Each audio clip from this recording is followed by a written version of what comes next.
Les nouvelles de l'industrie sont présentées par Saint-Raymond, la ville de l'automobile. 4 concessionnaires à votre service.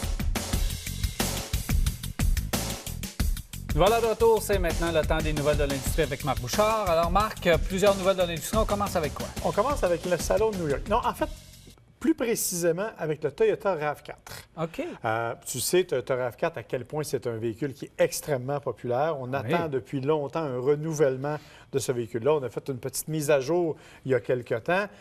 Bien là, enfin, Toyota va nous présenter un nouveau véhicule, le RAV4. On nous a présenté ce qu'on voit derrière nous, c'est-à-dire une silhouette de RAV4. OK? Ça ne dit pas grand-chose comme ça.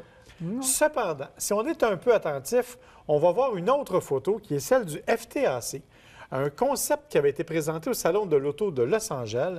Et si tu regardes la silhouette, on n'est pas très loin de celle du RAV4. Ah ben là, je suis déçu. Mon Dieu, tu m'étonnes. Parce que moi, j'étais persuadé que ce concept-là, qui est vraiment génial, là, que c'est un concept, il y a toutes sortes de bébelles après, j'étais persuadé que c'était le prochain 4Runner. Bien, il était beaucoup trop petit. Remarque, à moins qu'on puisse s'inspirer de ce véhicule-là pour le design qui va donner d'autres véhicules. Moi, je pense que c'est ça. Et ce qu'on dit du RAV4, en fait, ce que les spécialistes ont dit un peu partout, c'est que le nouveau RAV4 va avoir l'air plus d'un utilitaire. Tu sais, actuellement, multisegment, véhicule familial, presque une grosse familiale, en fait. Là, vraiment, on veut vraiment lui donner une allure un peu plus tough, là, un peu plus macho. Alors, on s'inspire, dit-on, du FTAC. Évidemment, ça n'exclut pas que le 4Runner pourrait aussi s'en inspirer. Exact. Avec toutes les bébelles qu'il y avait dedans. Attendez-les pas tout de suite. Bien, c'est sûr, là, je me suis emballé un peu vite, là, mais le concept, c'est sûr que le RAV4, je m'attends qu'il n'y ait pas les roues et qu'il n'y ait pas toutes les autres babelles. Là. Mais bon, c'est quand même un bon départ. Je ne serais pas étonné, cependant, qu'il y ait les arches de roues recouvertes, comme on voit maintenant avec la plupart des utilitaires. Puis on regarde la partie arrière, c'est vraiment très proche de ce que le FTAC nous propose. Donc, ça devrait être très intéressant. Une mise à jour utile. Puis c'est lancé à 28 mars à New York. Donc, moi, j'y serai. On aura l'occasion d'en reparler, évidemment. Toi qui aimes les F-150, on en a parlé un peu à plusieurs reprises. Que dirais-tu d'un tout petit F-150 Shelby HRE? HRE, c'est une compagnie qui a décidé de s'associer avec Shelby pour préparer un véhicule complètement fou.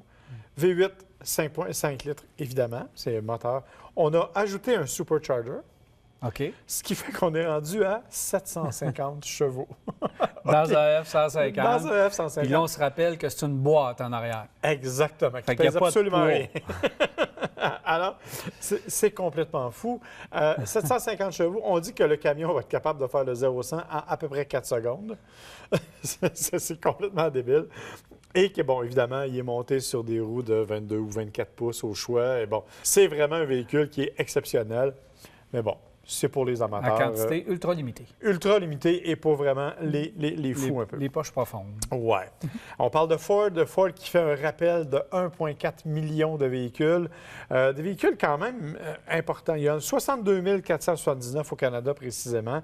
C'est des Ford Fusion, des Lincoln MKZ notamment, qui ont été faits dans différentes usines. Le problème, c'est que le volant peut se détacher. Et le volant peut devenir lousse, ce qui est quand même un certain problème. Oui, c'est un petit détail, mais bon, c'est quand même important. Exactement. Alors, effectivement, ce qu'on dit, c'est qu'il pourrait potentiellement se détacher de la colonne de direction et devenir... S'ils font un rappel, c'est que c'est déjà arrivé. C'est ça le pire. Bien, écoute, ils disent qu'ils ont au moins 2... Tu restes avec le volant dans les mains, tu ne peux plus faire grand-chose. Non, ils disent qu'ils ont au moins 2 cas recensés d'incidents où le volant s'est détaché. Bon, il ne s'est pas complètement détaché, là. C'est-à-dire qu'il devient lousse. Le contrôle des... Non, pas du tout. C'est qu'il devient complètement lousse. Et là, il reste là, il reste en place, mais c'est comme s'il n'y avait plus de vis qui le retenait. Alors, vraiment, tu tournes dans le beurre, là. Fait que c'est un petit peu stressant. Ce qui me stresse le plus, cependant, c'est oui, effectivement, un rappel important, je vous l'ai dit, fusion 2014-2017. 2014-2018, même pour les MKZ. Donc, ça vaut la peine. Si ça a été fait entre le mois d'août et le mois de février, allez faire vérifier ça. Ça vaut vraiment la peine. Ce qui me trouble le plus, c'est que ce n'est pas le premier manufacturier à avoir ce rappel-là. Il y a 2 semaines, Hyundai a fait un rappel pour à peu près 8000 véhicules au Canada, du Santa Fe. Exactement pour le même problème. Le volant donc là, qui se détache. C'est un fournisseur d'une composante dans la colonne de direction. Probablement. Il n'y a personne qui, jusqu'à maintenant, a mis le blâme sur quelqu'un d'autre, mais c'est probablement un cas. Ça sent le fournisseur. Ça ne m'étonnerait pas qu'il y ait d'autres rappels du même genre au cours des prochaines semaines. Donc, soyez vigilants et on va espérer que votre volant va vous rester. Un petit peu de tape autour du volant. Là, ça. C'est ça. Il y a toujours une roulette de duct tape avec vous. Ça règle tous les problèmes. Tu le sais, Mazda et Toyota se sont déjà associés dans une usine au Mexique pour, entre autres, la fameuse Mazda 2 qui est devenue la Yaris Berlin chez nous, parce qu'on n'a jamais eu la Mazda 2. Non. Or, ils viennent de signer une nouvelle entente. Ils vont s'associer dans une nouvelle usine aux États-Unis, à Huntsville, aux États-Unis. L'idée, c'est qu'on veut avoir une usine qui va construire 300 000 véhicules par année, 150 000 VUS Mazda, on ne dit pas quel modèle, et 150 000 Toyota Corolla qui vont être fabriqués sur place. 1,6 milliard d'investissements. Et c'est donc, on va créer 4 000 emplois avec ça. Donc, on ça m'étonne qu'un VUS plus une berline. Moi aussi. Ça fait que ça m'étonne un peu de voir... Moi aussi. Et là, on ne parle pas de partage de technologie ou de plateforme. Bien, probablement qu'il y en aura, j'imagine. Exactement. Parce que c'est vraiment un joint venture. Hein? Et la façon dont ça s'est fait, c'est que Toyota a acheté des actions de Mazda et Mazda a acheté des actions de Toyota. Sauf qu'évidemment, la valeur de l'un n'est pas la valeur de l'autre. Alors, à titre de comparaison, tous les deux ont investi achètent 455 millions de dollars d'actions de l'autre compagnie. Dans le cas de Mazda, ça correspond à 5 des actions. Dans le cas de Toyota, ça correspond à 0,25 des actions.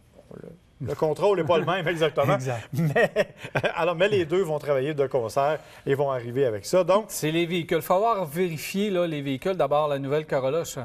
La Corolla, il y a combien d'usines qui construisent la Corolla? Dans le monde, il y en a énormément. Oui, qu'on ait besoin d'encore d'autres productions additionnelles, ça, c'est étonnant. Et que Mazda, avec... on ne peut pas utiliser la plateforme de la Corolla pour faire un VUS avec Mazda. Bien, on pourrait. Hein? Rappelle-toi là, que... C'est très intriguant. Rappelle-toi que chez Nissan, on a une chaîne de montage qui réunit le Juke, la Leaf et la Sentra sur la même chaîne de montage. Alors, on est capable de faire mais là, tu es dans la même division. Oui, mais tu fais un électrique avec un multisegment. Ouais, tu sais, là, on est capable de faire bien des entourloupettes technologiques. Alors, c'est là qu'on en est. Et là, je vais arriver dans un sujet hyper délicat. Oh! Peux-tu rester? Oh, tu peux rester. C'est une compagnie d'assurance qui s'appelle Aviva, que tu connais peut-être, qui a fait un sondage. Pas un sondage, une étude. Ce qu'ils ont fait, c'est qu'ils ont pris 10 véhicules, ils les ont volontairement maganés, ils ont estimé c'était quoi les réparations, ils les ont envoyés dans des ateliers et ils les ont fait réparer en ayant des caméras cachées, des micros cachés. Et en fait, le coût des réparations a été du double de ce qui était prévu. On pensait que ça coûterait 30 000, ça a coûté 61 000. Sauf qu'eux autres disent, bon, 57 des réparations n'étaient pas nécessaires, 90 des gens qui ont été là étaient des fraudeurs. J'ai bien de la misère avec ça. Moi, je ne crois pas. Là, on parle des ateliers de débosselage, mais inévitablement, ça rejaillit sur tous les mécaniciens. Là. Moi, je ne crois pas à ça. Écoute, je suis conscient qu'il y a des mécaniciens qui ne sont pas toujours honnêtes, là, puis encore. 80 tu ne peux plus aujourd'hui frauder de cette façon-là. Ben non. C'est pour ça que moi, ça m'étonne énormément, cette étude-là. Je ne sais pas à qui se sont adressés, puis si on fait affaire avec des grandes chaînes, je ne sais pas si les détails vont sortir, mais je suis dans le même bateau que toi. J'ai des doutes sur les résultats de l'étude. Là, on parle que des gens auraient aggravé le problème, qui auraient bossé davantage des véhicules qu'ils l'étaient déjà à l'origine. Qui ont facturé des remorquages qui n'auraient jamais été faits. Là, ça commence à être compliqué, je trouve. On s'embarque dans une guerre du côté des assurances. J'admets comme toi qu'il y a un problème. J'admets comme toi que des carrossiers peuvent exagérer le coût de certaines réparations. Mais de là à dire que 80 des garages et des carrosseries... Moi, je ne crois pas à ça. Et, sans vouloir être plate, est-ce que la compagnie d'assurance n'a pas un expert en sinistre dont c'est le travail d'aller évaluer ça? Toujours sur place. Fait que si tu te fais avoir de même comme compagnie d'assurance, le problème, il vient peut-être pas rien que des carrossiers. Mais ils disent que ça va en amont. Ils disent que c'est avant que l'inspecteur arrive. Donc, quand le garagiste ou le carrossier va chercher la voiture et qu'il l'amène à l'atelier, c'est entre les deux qu'il y aurait de la fraude. Oui, mais ils disent que 57 des réclamations qui ont été faites étaient des réclamations frauduleuses. Hey, c'est les 2 tiers des réclamations. Là. Ça, j'ai un gros doute. Ce qu'il faut prendre, parce que là, la voiture est laissée elle-même. Il faut comprendre que le propriétaire n'est pas sur place, qu'il n'y a rien qui est sur place. Ce qu'il faut comprendre, c'est rester près de votre véhicule du point d'impact jusqu'à... Puis même quand c'est pas une assurance, ça a rejailli beaucoup parce que j'ai eu beaucoup de questions sur des garagistes, même des mécaniciens ordinaires. Écoute, surveillez vos affaires, vous n'aurez pas ces problèmes-là, tout simplement. Mais on va suivre le dossier, Marc. Ah, bien sûr, oui, parce que ça me trouble profondément. Absolument. Merci beaucoup. Ça m'a fait plaisir, mon cher. Alors voilà, on s'arrête à Virage et on vous revient rester avec nous.